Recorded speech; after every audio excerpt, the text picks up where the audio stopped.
नमस्कार, आप सभी का हमारे यूट्यूब चैनल में स्वागत है।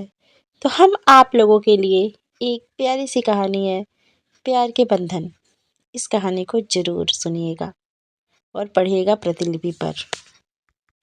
तो चलिए कहानी की शुरुआत करते हैं। पहला एपिसोड, प्यार के बंधन। नमस्कार, आप सभी का हमारी इस प्यारी सी कहानी में बहुत बहुत स्वागत है। तो चलिए कहानी की शुरुआत करते हैं। एक 10 से 11 साल का बच्चा एक औरत के साथ बैठा हुआ था। जो औरत दिखने में प्रेग्नेंट लग रही थी। औरत किसी किताब को पढ़ रही थी और वह बच्चा उस औरत के पीठ से अपने कान को लगाकर बैठा हुआ था। जब बहुत देर होने तक उस बच्चे को उस औरत के पेट से कोई आवाज़ सुनाई नहीं दी तो उसने बोला, आंटी, बेबी मुझसे बात नहीं कर रहा। उस बच्चे की इतनी प्यारी सी बात सुनकर उस औरत को हंसी आ गई और वह बोली, अरे अभी तो इस बच्चे को आने में 1 महीना है। जब यह आ जाएगा तब आप इससे बात कर लेना। बच्चे ने कहा, फिर तो मैं इसे अपने साथ ले जाऊंगा अपने घर पर और मैं उसे बहुत ज्यादा प्यार करूंगा।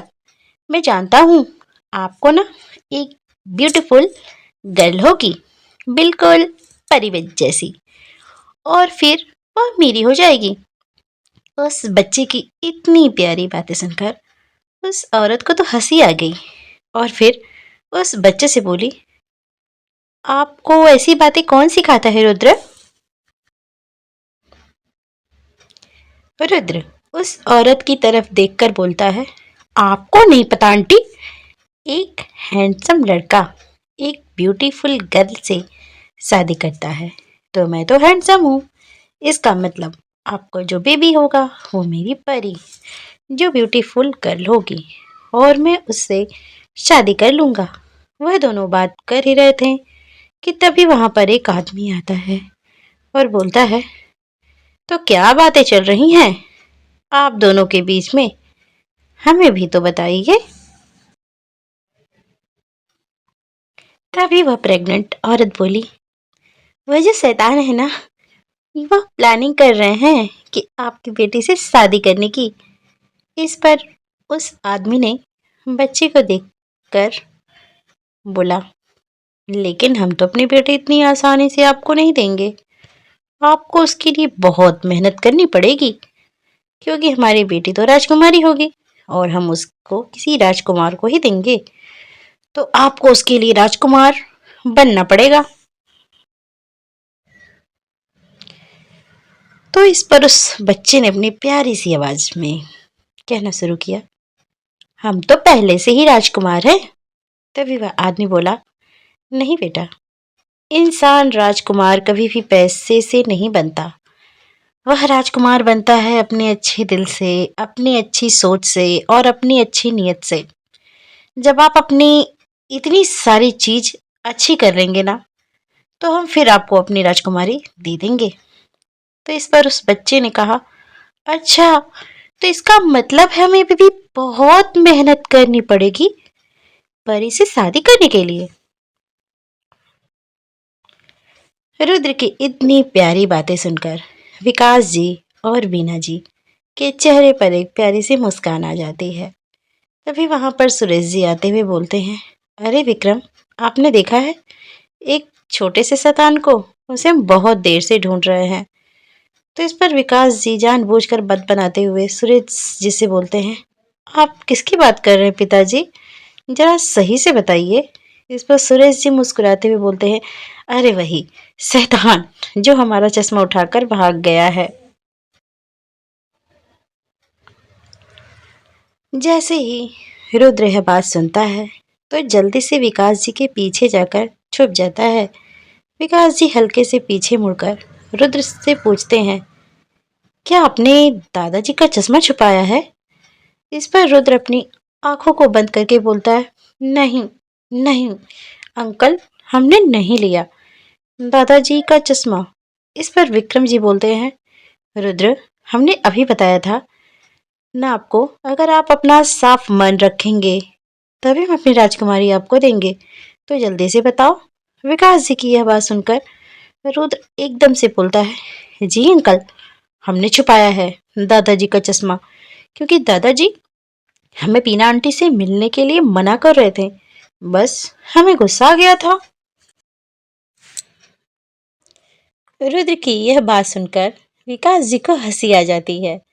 तो इस पर रुद्र बोलता है, हमने सच बोला ना अंकल, अब तो आप हमें अपनी राजकुमारी देंगे ना।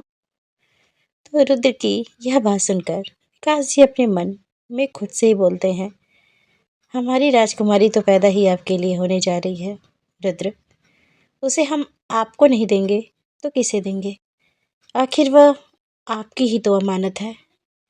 विकास जी को अपने ख्यालों में खोया हुआ देखकर रुद्र उनके हाथ को हिलाते हुए बोलता है, बताइए ना अंकल। तो इस पर विक्रम जी अपना सर हाँ में हिला देते हैं। तभी सुरेश जी पीछे से आकर रुद्र का हाथ पकड़ लेते हैं और बोलते हैं, मिल गया। तो बताइए, अब हमारा चश्मा कहाँ रखा है आपने?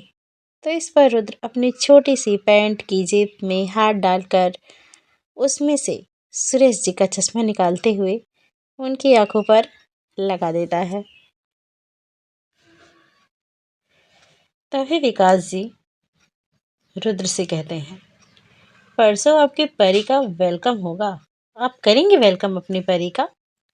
इस पर रुद्र मुस्कुराते हुए बोलता है, मैं भी वेलकम करूंगा अपनी परी का, और मैं उसके लिए बहुत सारे बलून्स भी लेकर आऊंगा, उससे वो बहुत खुश हो जाएगी ना। रुद्र की इतनी मासूमियत भरी बातें सुनकर सब मुस्कुराने लग जाते हैं। तभी रुद्र के दादाजी रुद्र को खोजते हुए शर्मा मिलाते हैं और पूरे परिवार को एक जगह देखकर, सुरेश, मेरे पोते की शादी अब तो तेरी पोती से होकर रहेगी, क्योंकि मेरा पोता बहुत शिद्दत से आस लगाए हुए है। मैं तो कहूँगा परसों दोनों की हल्दी भी कर दिया जाए। सुरेश जी रुद्र के दादाजी रमेश जी के पास आकर, क्या कहा तूने?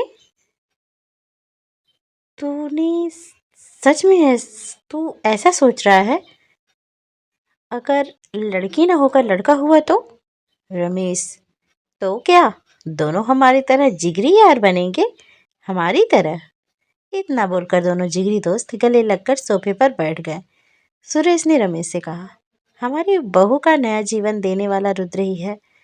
अगर उस दिन उस किडनैपरों के साथ अपनी सूझबूझ से रुद्र बीना और अपने आप को छुड़ाने में कामयाब रहा, ऐसा कोई 8 साल का लड़का नहीं कर सकता। और साथ में हमारे घर में ही रहने वाले गद्दारों का असली चेहरा दिखाया। जिस सौतेले भाई के परिवार को हम अपना मान रहे थे, उन लोगों ने ही हमारे साथ।